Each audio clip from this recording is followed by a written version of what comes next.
अव्यभिचारिण्या धृति सा पार्थ सात्विकी। मीनिंग पढ़िए। हे पितापुत्र, जो अटूट है और जो इस प्रकार मन प्राण तथा इंद्रियों के कार्यकलापों को वश में रखती है, वह धृति सात्विक है। हरे कृष्ण। हरे कृष्ण। तो क्या बता रहे हैं भगवान? जो अटूट है मतलब कंटिन्यूअस है, वो कभी भी बंद नहीं होती, ख़त्म नहीं होती उसकी डिटर्मिनेशन जो है। यदि उसने काम करना कुछ ठान लिया है, भगवान की सेवा करना ठान लिया, तो वो करके ही रहेगा। चाहे वो बीमार पड़े, चाहे वो कहीं और काम में बिजी हो जाए, फिर भी वो कैसे भी समय निकाल कर सेवा में लगता ही है। तो वो उसकी डिटर्मिनेशन कैसा है, उसकी धृति बहुत ही कंटिन्यूअस है, अटूट है, उसको आसानी से नहीं ख़त्म किया जा सकता।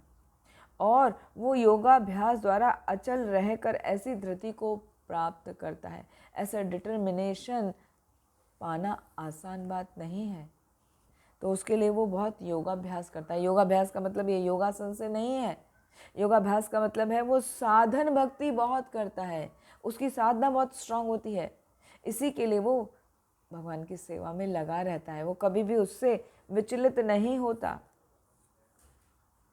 और इस प्रकार मन प्राणेन्द्रिया क्रिया, वो मन को, प्राण को और इंद्रियों के कार्यकलापों को वश में रखता है। उसका मन विचलित नहीं होता, उसका मन चंचल नहीं होता, मन को कंट्रोल रखता है।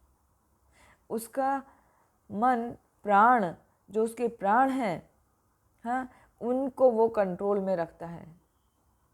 प्राण मतलब उसकी जीवन की जो शक्ति है, उसके अकॉर्डिंग वो अपनी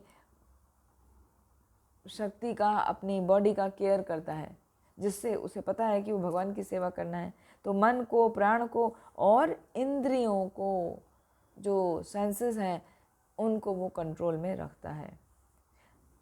और कैसा है? अव्याभिचारिण्या, अव्याभिचारिण्या धृति, उसकी धृति बिना किसी व्यवधान के होती है, निरंतर होती है, उसमें कोई व्यवधान नहीं होता, कोई बीच में रुकावट नहीं आती, कंटिन्यूअस होती है। ऐसे धृति को, ऐसे डिटर्मिनेशन को सात्विक धृति कहा जाता है। तो इस श्लोक में ये बताया गया है कि हमें यदि अपना माइंड कंट्रोल करना है तो कैसे कंट्रोल करें। माइंड को कंट्रोल करने के लिए हमें सबसे ज़रूरी है डिटरमाइंड होना। यदि हमें कोई काम करना है, उसमें सफलता प्राप्त करनी है, तो डिटरमाइंड होकर कंटिन्यूअस नॉन स्टॉप अपने काम में अग्रसर होना होता है। फिर उसमें बुद्धि को लगाना होता है, बुद्धि भी पूरी फोकस के साथ लगनी चाहिए, बिना विचलित हुए, सात्विक बुद्धि में। तो सात्विक बुद्धि, सात्विक धृति के साथ जब हम कार्य करते हैं तो हमें हर कार्य में सफलता मिलती है। अव्याभिचारिण्या, अव्याभिचारिण्या मतलब निरंतर। तो कृष्ण भावनामृत में जब मनुष्य लगा रहता है तो वो दूसरे कामों से विचलित नहीं होता, वो उनमें हमेशा प्रसन्न रहता है। अब देखते हैं राजसी धृति में भगवान ने क्या बताया। यया तु धर्म कामार्थान धृत्याधार्यते अर्जुन प्रसंगेन फलाकांक्षी धृति सा पार्थ राजसी। भगवान कह रहे हैं कि हे अर्जुन, जिस धृति में या जिस धृति डिटर्मिनेशन से मनुष्य धर्म, अर्थ, काम के फलों में बिना आसक्त हुए रहता है, उनसे आसक्त नहीं होता, उनमें लिप्त नहीं होता, वह राजसी है। तो 4 प्रकार के पुरुषार्थ होते हैं, धर्म, अर्थ, काम और मोक्ष, 4 पुरुषार्थ। तो इसमें जो धर्म है, जो अर्थ है और जो काम है, तो जो राजसी व्यक्ति है उन तीनों में लिप्त नहीं होता। धर्म में, अर्थ में और काम के फलों में वो हमेशा लिप्त रहता है। जो लिप्त नहीं होता वो तो सात्विकी हो गया, और जो लिप्त रहता है वो है राजसी। तो हमेशा वही सोचता रहता है कि मैं यदि कुछ धार्मिक कार्य कर रहा हूँ तो कैसे अपने उत्थान के लिए, आत्मिक उत्थान से ज़्यादा उसको सोसाइटी में अपना नाम करने का ज़्यादा रहता है। अपने रिश्तेदार, अपने मित्रगण में अपने आप को कैसे वो प्रूव करे, कैसे और आगे बढ़े, उनके बीच में अपना अस्तित्व कैसे जमा के रखे, उनसे वो अटैच रहता है, तब वो दिखावे के लिए धर्म करता है। वो कोई यज्ञ कराता है, वो कोई कीर्तन करता है, वो कोई पूजा पाठ या विभिन्न प्रकार के कर्म कांड इत्यादि करता है, तो वो सब दिखाने के लिए करता है कि हाँ देखो मैं कर रहा हूँ, आप आओ शामिल हो। वो भगवान की प्राप्ति के लिए नहीं करता, तो इसी के लिए वो कर्म के फल में लिप्त रहता है, तो उसको उसका पूरा फल नहीं मिल पाता। इसी तरह अर्थ कमाता है, अर्थ मतलब धन का उपार्जन करना। तो धन का जो उपार्जन करता है, जो वो जॉब करता है, जो बिजनेस इत्यादि करता है, उसके फल में मतलब जो उसके पास पैसा आ रहा है उससे लिप्त रहता है। हाँ अब ये मेरा है और पूर्ण मैं अपने ऊपर, अपने परिवार के ऊपर ही खर्च करूँगा। वो दान दक्षिणा इत्यादि नहीं करता। धर्म अर्थ काम, और जो भी वो काम करता है, जो भी वो डिज़ायर करता है, उनके फलों को प्राप्त करने में ही उसका पूरा ध्यान रहता है कि मैं अभी BMW ख़रीदना चाहता हूँ तो कैसे ख़रीदूँ, अभी मुझे एक बड़ा बंगलो ख़रीदना है तो कैसे ख़रीदना है, तो पूरा फोकस उसका वहीं रहता है। इसीलिए ऐसे कार्य को और ऐसी धृति को, ऐसे डिटर्मिनेशन को, डिटरमाइन होकर कार्य कर रहा है ना, उसको प्राप्त करने के लिए राजसी धृति कहा गया है। कर्मफलों के प्रति हमेशा इच्छा बनी रहती है, और उसकी देखा जाए तो कुल मिला के एकमात्र इच्छा है इंद्रिय तृप्ति करना। अपना मन, अपना प्राण, अपना इंद्रियां, सभी कुछ वो अपनी इच्छा पूर्ति में ही लगा देता है। फिर आगे भगवान बता रहे तामसी धृति क्या है। श्लोक संख्या 35। यया स्वप्नम भयम शोकम विषादम मदमेव च ना विमुच्यति दुर्मेधा धृति सा पार्थ तामसी। पढ़िए, अर्थ पढ़िए। And that determination which cannot go beyond dreaming, fearfulness, lamentation, moroseness, and illusion.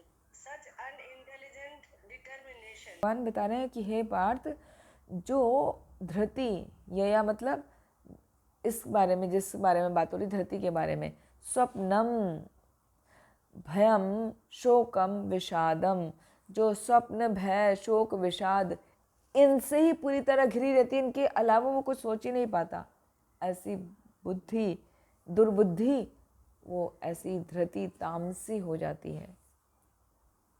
तो ये जो स्वप्नम की बात की गई है, तो स्वप्न देखता रहता है व्यक्ति, तो जो स्वप्न में रहता है और उसी के अनुसार अपनी प्लानिंग करता है, उसी से वो जुड़ा रहता है, उसको तामसी कहा जाता है। लेकिन देखा जाए तो स्वप्न तो हम सभी को आते हैं, कोई भी ऐसा नहीं है जिसे स्वप्न ना आते हों। चाहे सात्विक व्यक्ति है, चाहे राजसी गुणों से परिपूर्ण है, चाहे तो तामसी गुणों से परिपूर्ण है, स्वप्न आना तो वास्तव में एक नेचुरल प्रोसेस है, सबको आते हैं।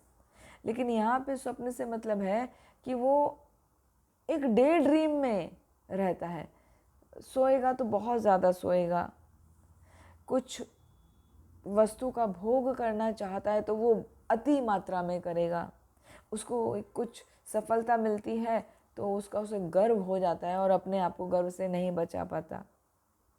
हमेशा उसको लगता है कि मैं कैसे इस संसार पे अपना प्रभुत्व जमा लूँ, कैसे सबके ऊपर मैं कंट्रोल कर लूँ, मैं कैसे सबका बॉस बन जाऊँ।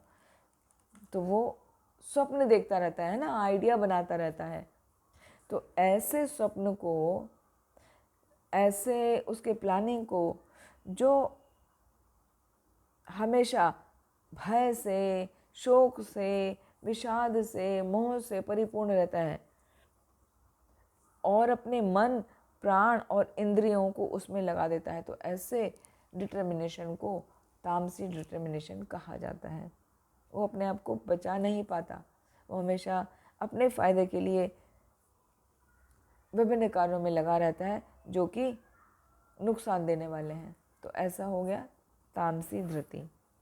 अब आगे श्लोक संख्या 36 से 39 में, 36 से 39, 36 to 39 भगवान बता रहे 3 प्रकार के गुणों में 3 सुख कौन कौन से हैं। तो पहला है सात्विक सुख। यहाँ भगवान बता रहे हैं कि 3 सुखों के बारे में सुनो। सुखम त्विदानीम त्रिविधम शृणु मे भरतर्षभा अभ्यासाद्रमते यत्र दुखांतम च निगच्छति। भगवान कह रहे हैं, हे भरत श्रेष्ठ, अब 3 प्रकार के सुखों के बारे में मेरे से सुनो, जिनके द्वारा बद्धजीव या तो भोग करता है और कभी कभी उसके दुखों का अंत भी हो जाता है। तो भोग करता है तो जनरली क्या कहा जाता है, जैसे कोई सुखी है तो सुखी होने का मतलब है कि उसके सारे दुख समाप्त हो गए। दुखों की समाप्ति ही सुख माना जाता है। तो ऐसा व्यक्ति जो सुख पाना चाहता है वो जनरली यही मानता है कि दुख मेरे ख़त्म हो गए तो अब सुख ही सुख है। श्रीमद् भागवतम में वर्णन आता है कि जो व्यक्ति सुख की प्राप्ति करना चाहता है वो किस प्रकार लिप्त रहता है अपने कार्यों में। वो ज़्यादा से ज़्यादा लगा रहता है कि मैं सुख को कैसे प्राप्त करूं, भले ही उसमें से उसको कुछ मिले ना, हाथ ना लगे। 7वें कैंटो में आता है 5वें अध्याय में, मत न कृष्ण परत स्वतो वा मिथो अभिपद्येत गृहव्रतानाम अदांत गोभिर विश्रिताम तमिश्रम पुनः पुनश्चर्वित चर्मणानाम। भगवान वहाँ पर बता रहे हैं कि जो गृहव्रती होता है, जो घर गृहस्थी में ही लिप्त रहता है, उसकी बुद्धि ना तो स्वयं के प्रयास से, ना तो दूसरों के प्रयास से, और ना ही किसी और के द्वारा समझाए जाने पर वो भगवान की भक्ति करता है। मतलब वो कुछ भी उसमें प्रयास करे जाएं, चाहे तो वो अपने आप करे, चाहे तो कोई दूसरा समझाए, या तो कोई और तीसरा समझाए, कोई बड़ा से बड़ा आके साधु महात्मा गुरु ही क्यों ना समझाए, तभी भी उसको समझ में नहीं आती, वो भगवान की भक्ति में नहीं लग पाता। क्यों? क्योंकि वो अपनी केवल इच्छाओं की पूर्ति करना चाहता है। अपनी इच्छाओं की पूर्ति के लिए वो बारंबार विभिन्न प्रकार के कार्यों को करता रहता है। पुनः पुनः चर्वित चर्वणानाम। चर्वित चर्वणानाम का मतलब है चूइंग द च्यू, मतलब जिसको चबा लिया है उसी को वापस चबाता रहता है। जैसे गन्ना होता है ना, शुगर केन का जब जूस निकालते हैं तो अभी तो मशीन में कोलों में डाल के निकालते हैं। यदि आप उसको चूसें डायरेक्ट मुंह से तो शुरू में बहुत मीठा लगता है। आपने सारा रस उसका चूस लिया, चूसने के बाद भी आप उसको चबाए जा रहे तो क्या होगा, आपका सब पूरा जबड़ा है ना, मैंडेबल सब दर्द करने लग जाएंगे और कुछ रस नहीं निकलता। तो जैसे गन्ने के पोरी को कुछ हद तक चूसने के बाद कोई उसको रस खत्म हो गया फिर भी चूसे जा रहा है, तो उसकी तुलना की गई है एक गृहव्रती में या गृह मेधी में। जो व्यक्ति घर गृहस्थी में रहकर अपनी सिर्फ और सिर्फ इंद्रियों की तृप्ति करता रहता है, कभी भगवान का भजन नहीं करता, भगवत नाम नहीं लेता, कभी दान नहीं करता, कभी शास्त्रों का अध्ययन नहीं करता, कभी गुरु के प्रति समर्पित नहीं होता, तो ऐसा व्यक्ति बारंबार अंधकार की ओर बढ़ता रहता है अपने सेंस को ग्रेटिफिकेशन करने की वजह से, सेंस ग्रेटिफाई करने की वजह से। बारंबार घोर घोर तमिश्रम अंधकार में वो एंटर करता रहता है और बार बार कोशिश करता है क्या शायद चलो इस कार्य करने से मुझे कुछ अच्छा प्राप्त हो जाए, कुछ सुख प्राप्ति हो जाए, लेकिन वो केवल पुनरावृत्ति होती है, वो बारंबार होता है, कभी भी उससे सुख की प्राप्ति नहीं होती है। वास्तव में देखा जाए तो असली सुख भगवान की भक्ति में ही है। जब हम भक्ति करते हैं तो ज़्यादा जितना हम भक्ति करते जाते हैं उतना हमारा भक्ति का सुख बढ़ता जाता है। इस प्रकार भगवान ने 3 प्रकार के सुख बताए हैं। तो ये तो इन टोटल यहाँ पर बताया कि कुछ का दुखों का अंत कभी होता ही नहीं है, कुछ का दुखों का अंत हो जाता है। तो वो सुख को प्राप्त करने के लिए बारंबार जो एक बार उसने प्राप्त कर लिया है सुख, उसकी इच्छा करके, उसको इमेजिन करके बारंबार उसका ध्यान वहीं पर रहता है। देखते हैं सात्विक सुख में भगवान क्या बोल रहे हैं। यतत् अग्रे विषम इव परिणामे अमृतोपमं तत्सुखम सात्विकम प्रोक्तम आत्मबुद्धि प्रसादजम। भगवान कह रहे हैं यद तत् अग्रे, जो शुरू शुरू में, आरंभ में, विषम एव, विष के समान लगता है, परिणामे अमृता उपमम, और परिणाम में मतलब अंत में, परिणाम का मतलब होता है कुछ रिजल्ट जो आता है, तो रिजल्ट हमेशा एंड में आता है ना। परिणामे अमृता उपमम, उपमम, एंड में जाके वो अमृत के समान लगता है, बहुत ही सुख पूर्व प्रदान करने वाला होता है, बहुत ही मीठा लगता है। तत्सुखम सात्विकम प्रोक्तम, ऐसे सुख को सात्विक सुख कहा जाता है। आत्मबुद्धि प्रसादजम, और ऐसा बुद्धि या ऐसा व्यक्ति क्या करता है, आत्म साक्षात्कार करता है। आत्मबुद्धि प्रसादजम, आत्म साक्षात्कार को जगाता है, और ऐसा सुख हमेशा सात्विक सुख कहलाता है। सात्विक सुख कैसा है, जो प्रारंभ में विष जैसा लगे, बहुत कड़वा लगे, बहुत कठोर लगे, और बाद में अमृत जैसा मीठा हो, बहुत ही सुख प्रदान करने वाला होता है। तो देखा जाए तो आत्म साक्षात्कार का जो साधन है, जो साधना भक्ति है, जो मन और इंद्रियों को वश में करने की जो विधियां हैं, वो शुरू में बहुत कठिन लगती हैं, लेकिन यदि कोई कड़ाई से उनका पालन करता है, अपने मन को, अपनी आत्मा को केंद्रित कर कर पालन करता है, तो शुरू में भले उसे कड़वी लग रही हो, कठिनाइयाँ आ रही हो, लेकिन बाद में उन्हीं का पालन करते करते वो सफलता प्राप्त कर लेता है, और एक दिन दिव्य पद की प्राप्ति करता है, और जो वास्तविक सुख है उसका वो भोग कर पाता है। तो ऐसा सुख सात्विक सुख कहलाता है, जो शुरू में प्राप्त करने में लगता है कि बड़ा कठिनाई है इसको पार करना, लेकिन करते करते करते करते वो चरम सुख तक पहुंच जाता है। तो ऐसा कौन सा सुख है जो शुरू में कठिन है और बाद में परम आनंददायक है? वो है भक्ति का सुख। शुरू में साधना भक्ति करने में बहुत तकलीफ होती है, नहीं मन लगता है, बहुत विरोधों का सामना करना पड़ता है, सब लोग विरोधी हो जाते हैं। लेकिन यदि कोई व्यक्ति दृढ़तापूर्वक संकल्प के साथ डिगा रहे, तो उसको वही साधना भक्ति करते करते सात्विक सुख की प्राप्ति होती है। आगे देखते हैं राजसिक सुख के बारे में भगवान क्या बता रहे हैं। श्लोक संख्या 38। विषयेन्द्रिय संयोगात यत्तद् अग्रे अमृत उपमं परिणामे विषम इव तत्सुखम राजसम स्मृतम। इसका ठीक उल्टा हो गया। विषयेन्द्रिय संयोगात, जो विषयों के इंद्रियों से संसर्ग से उत्पन्न होता है, उनसे प्राप्त होता है।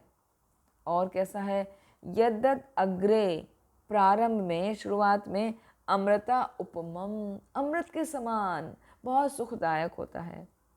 परिणामे विषमेव, जब रिजल्ट आएगा तो बहुत ही कड़वा, बहुत ही कठोर लगता है।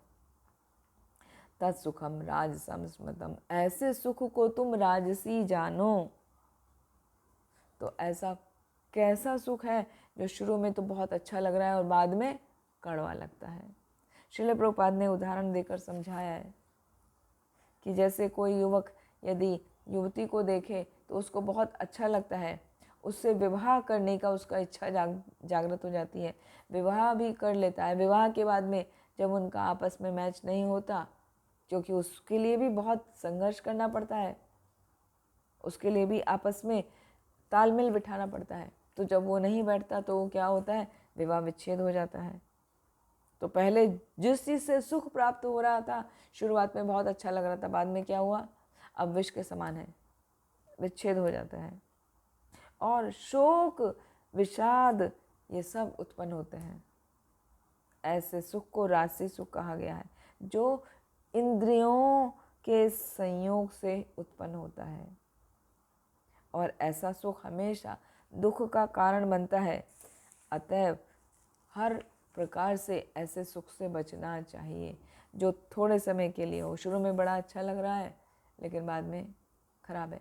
फॉर एग्ज़ाम्पल, दूसरा भी एग्ज़ाम्पल ले सकते हैं। जैसे कोई फ्रूट है, आपको बहुत अच्छा लग रहा है, सपोज आम का फल ही है, बहुत मीठा है, सबको बहुत अच्छा लगता है।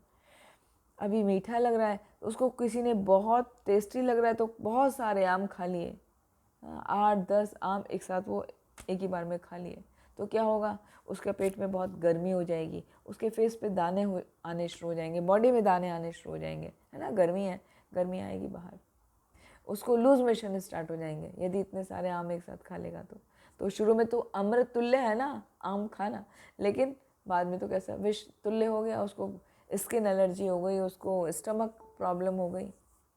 तो इस तरीके से हम समझ सकते हैं कि जो राजसी सुख है वो शुरू में सुख प्रदान कर रहा है और बाद में हमें कष्ट देने वाला हो रहा है। लेकिन देखिए तामसिक सुख तो एकदम ही अलग है। क्या बता रहे हैं भगवान, यदग्रे चानुबंधे च सुखम मोहनम आत्मनः निद्रा आलस्य प्रमादोत्थम तत्ताम समुदाहृतम। कोई पढ़ेंगे इसका अर्थ? तथा जो सुख आत्म साक्षात्कार के प्रति अंधा है, जो प्रारंभ से लेकर अंत तक मोहकारक है और जो निद्रा आलस्य तथा मोह से उत्पन्न होता है, वह तामसी कहलाता है। हरे कृष्ण। हाँ, तो यहाँ क्या बता रहे हैं भगवान, जो सुख आत्म साक्षात्कार के प्रति अंधा है मतलब वो सुख को प्राप्त नहीं करना चाहता, उसकी तरफ ध्यान भी नहीं देता। आत्म साक्षात्कार क्या भला है, छोड़ो, हमें तो क्या करना है, अपने आप को कैसे प्रसन्न रखना है, कैसे सुख सुविधाओं को जुटाना है, बस वहीं पे ध्यान देना है। बिल्कुल भी मंदिर जाना, भक्तों से मिलना, भगवान का नाम जप करना सब व्यर्थ है, इसमें कुछ नहीं रखता। क्या है, अपना भगवान ने जीवन दिया है उसको जियो, ऐश करो, खाओ पियो, ऐश करो, मजे लो। तो ऐसा व्यक्ति जो सुख यदि प्राप्त भी कर रहा है खाने पीने से, अपने विभिन्न क्रियाओं से, तो वो तामसिक सुख है। प्रारंभ से लेके अंत तक मोह का ही कारक है, उसको बॉन्डेज में ही बांध रहा है। और सपोज कोई बहुत ज़्यादा खा रहा है तो उसको निद्रा आएगी, आलस्य होगा और उसको मोह होगा, उठेगा तो फिर उसे वही लगेगा अरे वाह बड़ा अच्छा स्वादिष्ट खाया था, चलो अभी वापस खाते हैं। तो ऐसा सुख कैसा है, तामसी सुख है। व्यक्ति हमेशा निद्रा में घिरा रहता है, आलस्य में घिरा रहता है, और इसको जो तामसिक सुख से परिपूर्ण होता है उसको यही समझ नहीं आता कि काम कैसे किया जाए, काम करने का तरीका क्या है, ऐसे करना है वैसे नहीं करना, जो उसके मन में आता है वही करता है। उसको हर वस्तु जो है भ्रमित करती हैं। तो इस प्रकार वो ना तो पहले सुखी हो पाता है ना तो अंत में सुखी होता है। जबकि हमने देखा रजोगुणी व्यक्ति को क्या था, शुरू में सुख की प्राप्ति हो रही थी, भले ही वो क्षणिक सुख है, बाद में उसको दुख की प्राप्ति हो रही है। लेकिन सतोगुणी में हमने देखा शुरू में उसको दुख था, बाद में वो उसको सुख हो गया। मगर तमोगुणी तो शुरू से लेके आखिर तक उसको दुख ही दुख रहता है, वो कभी भी प्रसन्न नहीं होता है। तो ऐसा सुख कैसा हो गया, तामसी सुख हो गया। फिर 40वें श्लोक में बताया भगवान ने कि ये जो विभिन्न प्रकार के प्रकृति के गुण हैं, उनसे रिलेटेड हमारे कर्म हैं, ज्ञान है, ज्ञाता है, सुख है और बुद्धि है, धृति है, ये सब से हर कोई जीव प्रभावित होता है। यहाँ तक कि बड़े बड़े देवता लोग भी उससे प्रभावित हुए बिना नहीं रहते। भगवान बता रहे हैं श्लोक संख्या 40 में, ना तदस्ति पृथिव्यां वा दिवि देवेषु वा पुनः सत्वं प्रकृतिजैर्मुक्तं यदेभिः स्यातिर्भिर्गुणैः। अर्थात भगवान बता रहे हैं कि इस लोक में, पृथिव्याम पृथ्वी पर, और दिवी उच्चतर लोक में, कहीं पर भी देखें, इस लोक में देखें, स्वर्ग लोक में देखें या देवताओं के लोक में देखें, एक भी व्यक्ति ऐसा नहीं है जो इन तीनों प्रकार के गुणों से मुक्त हो, वो इन तीनों गुणों से लिप्त रहता है। तो इस श्लोक में ब्रह्मांड के सभी लोकों को कवर कर दिया गया है, चाहे वो पाताल है, चाहे वो पृथ्वी लोक है, चाहे वो देवलोक है, चाहे वो स्वर्ग लोक है, कहीं पर भी चले जाइए हर कोई इनसे लिप्त रहता है। तो कहने का अर्थ है भगवान ये अर्जुन को बताना चाह रहे हैं कि इन सब से हर कोई लिप्त है, तो तुम क्या करो, इनसे ऊपर उठो। अभी आगे के श्लोकों में बताएंगे, पहले तो कार्यों का और आगे वर्णन करेंगे, ब्राह्मण के क्या कार्य होते हैं, उनके क्या गुण हैं, क्षत्रिय के क्या है, वैश्य की क्या है, शूद्र की क्या है, फिर और आगे आगे बताते चले जाएंगे। तब भगवान अंत में कहेंगे कि ये सब मैंने तुमको ज्ञान दे दिया है, सत्व रज और तमोगुण में अलग अलग क्रियाओं का अलग अलग ज्ञान, बुद्धि, धृति, कर्ता, कार्य सब मैंने बता दिया, तो तुम चुनो, अपने आप चुनो। तो अर्जुन क्या चुनता है? अर्जुन चुनता है सात्विक गुण में रहते हुए भगवान की सेवा करना, भगवान के आदेशों का पालन करना, तभी वो सफल हो पाता है। ठीक है, तो अगले सत्र में लेंगे कि ब्राह्मण, क्षत्रिय और वैश्य के क्या गुण हैं। आज के सत्र को यहीं विराम देते हैं। आप सभी का बहुत बहुत धन्यवाद। वांछा कल्पतरुभ्यश्च कृपा सिंधुभ्येव च पतितानां पावनेभ्यो वैष्णवेभ्यो नमो नमः। हरे कृष्ण। किसी का कोई प्रश्न है तो पूछ सकते हैं। ये तीनों गुण कुछ इस प्रकार हैं, जैसे लोहा होता है ना, लोहा को जब हम आग में रखते हैं तो कैसे वो तप्त हो जाता है, और उसका कुछ भी बनाया जा सकता है, कुछ भी उपकरण बनाया जा सकता है, और जब आग से उसको निकाल दिया जाता है तो वो ठंडा हो जाता है। ठंडा होकर फिर वो वापस लोहा का लोहा है, वो अपने ही रूप में रहता है, उसको नहीं बदला जा सकता। तो ये हमने एनालॉजी किस लिए बताई? ये इसलिए बताई कि जब हम सत्व गुण में रहते हैं तो हम तप्त लोहे के जैसे होते हैं, हम जो चाहें वैसा कर सकते हैं। अपने आप को अध्यात्म में लगाकर, भक्ति कर, भगवान के नाम का जप कर, वैष्णवों की सेवा कर, हम अपना आध्यात्मिक उत्थान कर सकते हैं, और वो तप्त लोहे के समान है। तो हमें अपने आप को तपाना है। जितना ज़्यादा से ज़्यादा तपाएंगे, तपस्या करेंगे, सेवा करेंगे, हम उतना ज़्यादा भगवान की भक्ति में अग्रसर हो सकते हैं। वरना जब ये तपन ठंडी हो जाती है, अध्यात्म की, तपस्या की, सेवा की तपन ठंडी हो जाती है, तो हम साधारण लोहे के जैसे, फिर हमारा कुछ नहीं हो सकता। तो हमें ज़्यादा से ज़्यादा सात्विक गुणों को विकसित करना चाहिए, अपने आप को तपाना चाहिए, तपस्या करनी चाहिए। ठीक है, हरे कृष्ण।